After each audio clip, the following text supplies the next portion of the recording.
All right, hey, what's going on, YouTube? It is your boy Tropicalnhl back at it again for a brand new YouTube video, and it's hot. It's hot today in Quebec City. It's 41 degrees with the humidity. It's crazy. I have like 4 screens, 2 PCs, an Xbox, a TV, a camera, a lot of lights. It's hot as hell in this room right now. So yes, I think I deserve a like for this one. This is pure dedication. Like I'm sweating so much at the moment. But today we're here to talk about Alex Newhook, because I made one video talking about the trade, giving my opinion on it, but I haven't talked in depth about the player yet. I haven't talked about Alex Newhook in details. I haven't said what I think about the trade. It's been almost 2 weeks since it happened, and I think I have a pretty good opinion on it. I mean, Alex Newhook's been a player I've been following since he was playing in the NCAA. He's been a player I've always been interested in because I think he has an insane amount of potential. And I know a lot of people were pissed off talking about the trade. They were saying that we overpaid for him. They were saying that the Habs could have used better of the 2 picks that they gave away for Alex Newhook, but I think that those people are wrong, and I think that the Canadiens got a really good and talented player with a lot of potential in Alex Newhook. But yeah, before getting into the details of this video, I invite you guys to subscribe if you haven't already. I mean, we're trying to get the 5K subscribers before training camp, 5K subscribers before the end of the summer. That would be absolutely amazing. We're going to be talking about players like that. We're going to be talking about trades. We're going to be talking about signatures as well as going to happen. We're going to update everybody about players, about prospects, and we're going to make predictions as well about the Canadiens. So it's going to be a lot of fun, and you don't want to miss that. So I strongly suggest you to subscribe and turn on post notifications if you haven't already. Let's try and get 100 likes on this video. That would be absolutely awesome. So yeah, a lot of people were absolutely pissed off when the Montreal Canadiens gave away a first rounder, 31st overall, that they got from the Florida Panthers in exchange of Ben Sherratt like last year at the deadline, and the 37th overall that a lot of people wanted the Montreal Canadiens to draft Michael Habs with. Yeah, Alex Newhook from the start was a really good prospect. He got drafted 16th overall in the 2019 NHL entry draft by the Colorado Avalanche, right behind a guy that is in Montreal at the moment in Cole Caulfield. A lot of people expected the Montreal Canadiens to draft Alex Newhook on draft night because no one expected that Cole Caulfield would have still been available at that spot. It ended up being Caulfield, and Caulfield is the way better player at the moment, but Alex Newhook still has a lot of time to develop, and he still has an insane amount of potential in my opinion. The guy already has played 159 games in the NHL, and he is only 22 years old. He's gonna turn 23 in the end of January 2024, so it makes him one of the youngest players of the NHL entry draft from 2019. In this draft year, he was playing in Boston College in the NCAA, where he got 42 points in 34 games. In the year after, still in the NCAA, he got an injury. He struggled with that. He only played 12 games where he got 16 points. So it's pretty fair to assume that if he would have been healthy that entire year, he probably would have been one of the candidates for the Obi Baker Award from that year. After that, he made the jump into the NHL at the end of that year, where he got 3 assists in 6 games. Played a couple of games in the AHL as well, where he got 9 points in 8 games. And the year after, that's where his NHL career started, 33 points in 71 games. And this year, he got 30 points in 82 games. When you look at it, you're like, what? Only 30 points in 82 games. It's his second year in the NHL. He is not that good. The Habs overpaid for a 4th liner, a 3rd liner. He's not going to be good. Why are we giving a first round pick for that guy? Well, for the people that have been saying this, I think you guys are overlooking at a tons of things, because no, Alex Newhook is not a 3rd liner. No, Alex Newhook is not a 4th liner. And the issue on why he hasn't gotten more points is because he was not playing in the right chair. When you look at it, the Colorado Avalanche have a ton of players playing on the top 6.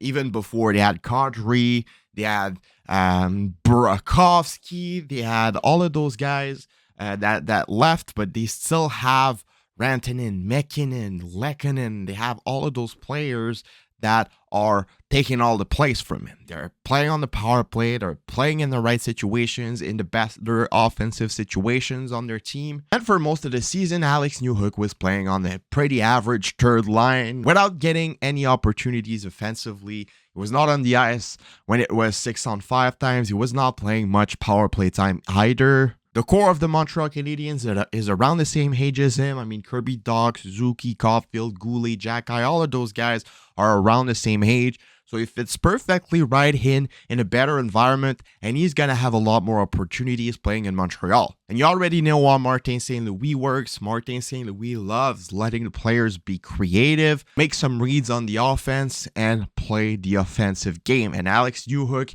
is the perfect player to play in that system. He's fast, he has hands, and he has an insane vision. He will probably jump right in and be the fastest Habs skater on the offense, that's for sure. This guy is really, really, really fast. He scored 14 goals last year. 14 goals. Playing on the third line, not getting that much power play time, that's pretty decent. So saying that the Montreal Canadiens overpaid for a fourth liner with 2 really good picks at the draft is a bit of an overstatement in my opinion. Yes, the Canadiens paid a heavy price, but it's the price you have to pay for a player of that caliber. Do you really think that Kent Hughes didn't try to get Newhook for only a second-round pick? He most likely did, but the Avalanche didn't want nothing to do with that. I mean, there are probably even teams that would have been ready to maybe give out more for a guy like Alex Newhook, so I think it's a pretty fair deal in my opinion. And when you look at the fact that the Colorado Avalanche then flipped the second-round pick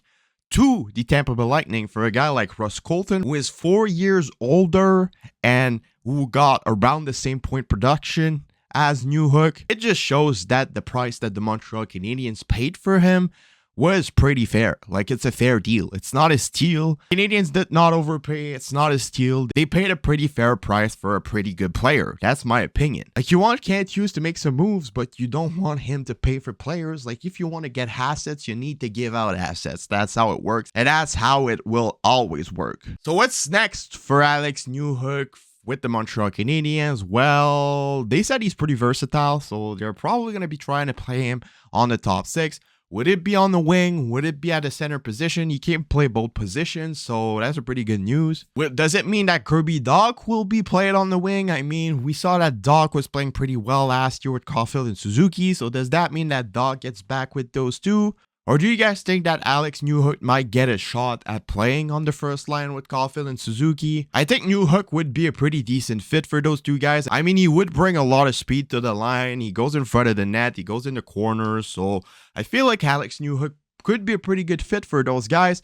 And being a left-handed shot, he could give out more options for shots as well. He has a pretty decent shot. He has some pretty decent playmaking abilities as well. So he could feed Cole Caulfield pretty decently as well. So I think that the Canadiens are most likely going to try it. If it doesn't work, they're just going to have to put Newhook on the second line, maybe as the second line center, and put Dach back on the wing on the first line. But I think that the main objective of this acquisition was to play Newhook for now and try him to play with Suzuki and Caulfield. That's my personal opinion.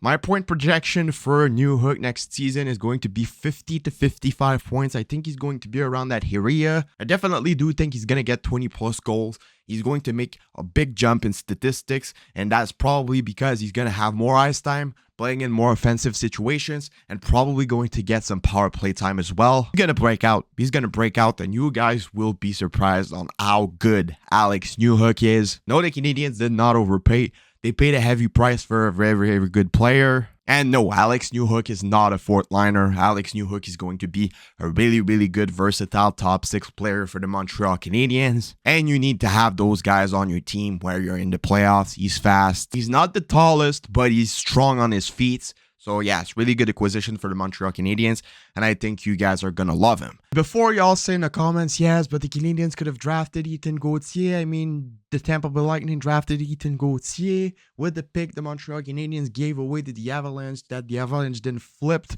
to Tampa Bay for Ross Colton.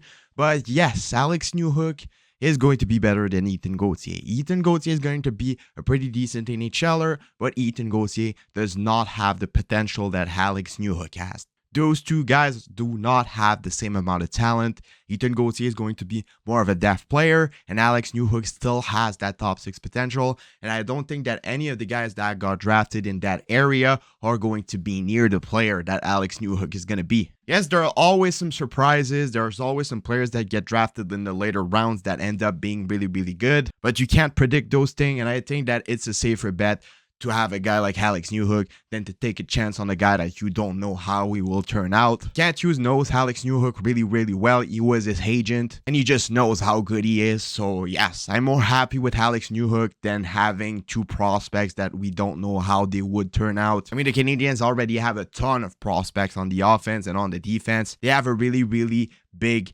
prospect depth. I mean, they have Philip Machard, they have Joshua Roy, they have Riley Kidney, they have Sean Farrell, they have all of those guys that are going to be coming in the next couple of years that are going to be playing on the bottom 6. Owen Beck as well. So yes, the Canadiens needed more Alex Newhook than they needed a bottom 6 prospect. That's my opinion. So yeah, let me know what you guys all think about this in the comments below. It's been your boy, Tropical NHL. Subscribe, leave a like, leave a comment, do anything as you want, and I'll see y'all later for another video. Have a nice rest of your day, and bye-bye.